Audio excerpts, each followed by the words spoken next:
कधी शासनाचा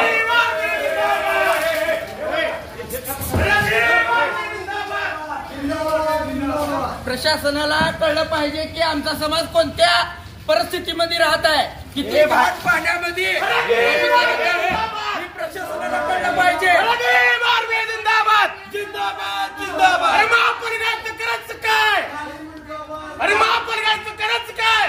जिंदाबाद जिंदाबाद। अरे मार्गे जिंदाबाद जिंदाबाद जिंदाबाद। जय भीम जय भीम जय भीम।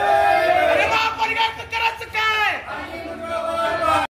झोपत्या पाण्यामध्ये लोक बसतेत जेवतेत, तुम्हाला इथं घाण वाटायला लागले। सर्वांना जय भीम जय शिवराय। आज भीम आर्मी भारत एकता मिशन या सामाजिक संघटनेच्या माध्यमातून आम्ही मातोश्री रमाबाई आंबेडकर नगरमधील रहिवाशांच्या ज्या समस्या आहेत त्या या ठिकाणी घेऊन आलो होतो। पण पोलीस प्रशासनाने सांगितलं आम्हाला की बाबा महापालिका आयुक्त या मीटिंगमध्ये आहेत। मग त्यांना जनतेच्या समस्यापेक्षा मीटिंग महत्त्वाची आहे का?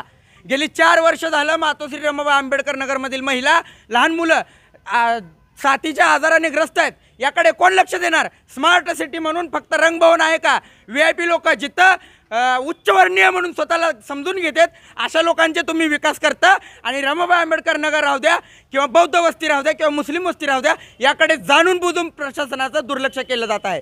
जर अशा पद्धतीने प्रशासनाने दुर्लक्ष केलं तर त्यांना जाब विचारण्यासाठी आज आम्ही आमच्या या महिला, आमची जनता कोणत्या परिस्थितीमध्ये राहत आहेत याची जाणीव करून देण्यासाठी त्यांच्या गाडीवर आम्ही त्या नाल्यातील त्या ड्रेनेजमधील पाणी भरून आणून टाकलेलं आहे। कारण त्यांना या गोष्टीची जाणीव झाली पाहिजे की आमचा समाज आज कोणत्या अवस्थेमध्ये राहत आहे।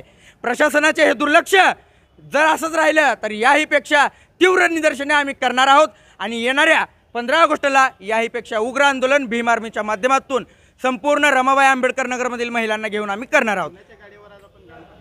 स्वतः महापालिका आयुक्त यांची गाडी इथं आहे, आम्हाला आतमध्ये जाऊ दिलं नाही, त्यामुळे आम्ही गाडीवर ड्रेनेजमधील घाण पाणी टाकून निषेध व्यक्त केलेला आहे।